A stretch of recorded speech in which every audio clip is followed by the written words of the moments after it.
अनेकांच्या पोटातील ओठावर येणाऱ्या गोपितांची बिनधास्त मांडणी करणारं बातमीपत्र। लोकसभा निवडणुकीच्या अनुषंगाने सुनील तटकरे, चंद्रशेखर बावनकुळे आणि उदय सामंत या सगळ्यांनी आणि मित्र पक्षांची बैठक झाली आहे। यापुढे विभागानुसार बैठका घेणार आहोत। त्यावेळी एकनाथ शिंदे, देवेंद्र फडणवीस आणि मी उपस्थित राहणार।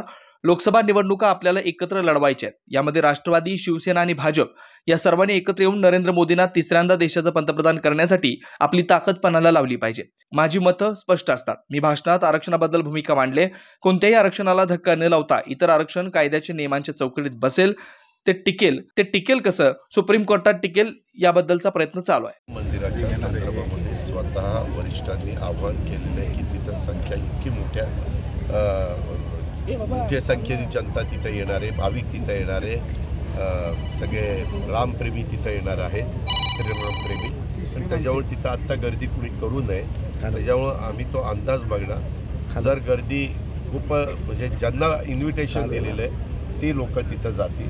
त्याच्यात ज्यांचं इन्व्हिटेशन नाही आहे त्यांनी थोडंसं धीर धरावं आणि नंतर तो दिवस पार पाडल्यानंतर आता मंदिर तर कायमचंच राहणार आहे। त्याच्यावर टप्प्याटप्प्याने इतरांनी पण जाऊन त्यांचं दर्शन घ्यायचं।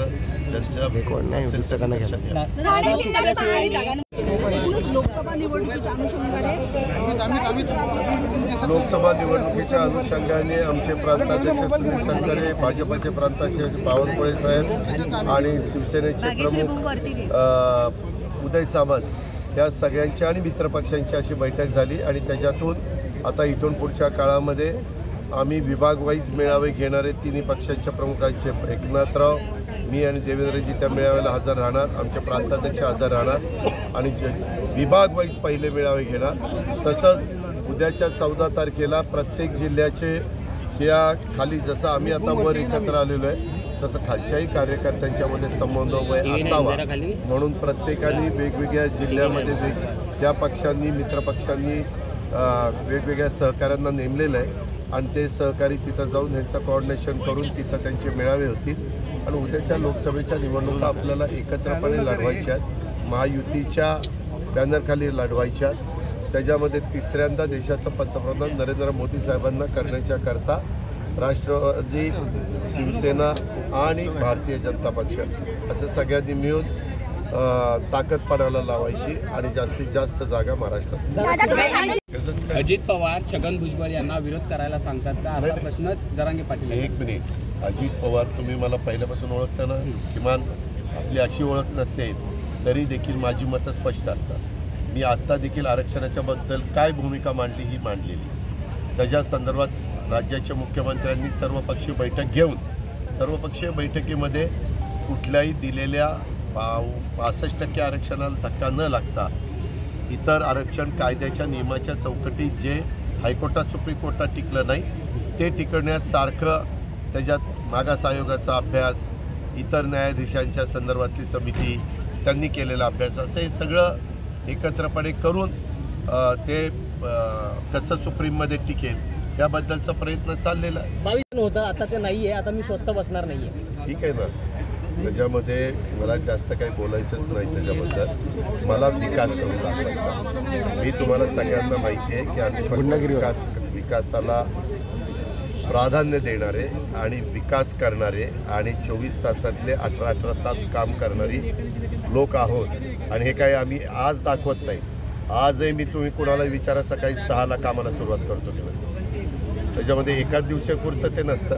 दुसऱ्यांनी कुणी काय बोलावं तो त्यांचा अधिकार आहे। आम्हाला पंतप्रधान म्हणून तिसऱ्यांदा मोदी साहेबांना देशामध्ये पाठिंबा द्यायचा आहे आणि निवडून जास्तीत जास्त खासदार द्यायचे ही आमची भूमिका आहे आणि त्याच्यातनं देश पुढं गेला पाहिजे। जागतिक स्तरावर देशाचा नावलौकिक वाढवण्याचं काम जे मोदी साहेबांच्या नेतृत्वाखाली झालेलं आहे त्याला पुन्हा अधिक कशी गती देता येईल हा आमचा प्रयत्न।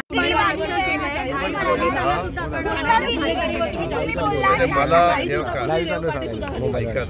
ना, जे काही प्रकार चालतात तुम्ही जर तसं बघितलं तर संपूर्ण राज्याचा विचार 36 जिल्ह्यांचा करता हे असले प्रकार थोडेसं जास्त ठाणे जिल्ह्यात चालतात। त्याचं कारण असं आहे ठाणे जिल्ह्याचे पॉप्युलेशन जास्त आहे।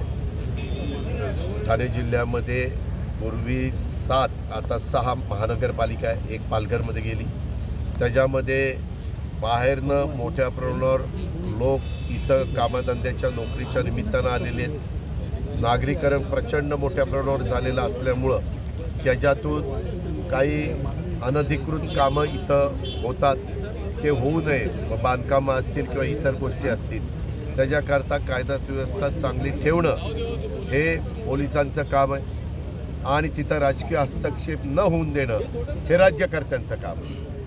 आणि पोलीस ऑफिसरनी पण CP असेल, SP असतील, त्यांची सगळी टीम असेल, DCP असतील, ह्या DYSP असतील, ॲडिशनल SP असतील, या सगळ्यांनी कायदा सुव्यवस्था चांगला ठेवण्याच्या दृष्टिकोनातनं कुणालाही जर कुणी कायदा मोडत असेल, कायदा हातात घेण्याचा प्रयत्न करत असेल तर त्याच्यावर कडक कारवाई त्यांनी केली. मुख्यमंत्री स्वतः ठाण्याचे पुढे घडत असेल तर मुख्यमंत्र्यांचं अपयश आहे. हे असं मुख्यमंत्र्यांचं अपयश नाही. मुख्यमंत्र्यांचा आता जास्त काळ मुंबईमध्ये मंत्रालयामध्ये त्या ठिकाणी जातो, त्याच्यामुळं हे सगळ्यांचं आमचं काम आहे.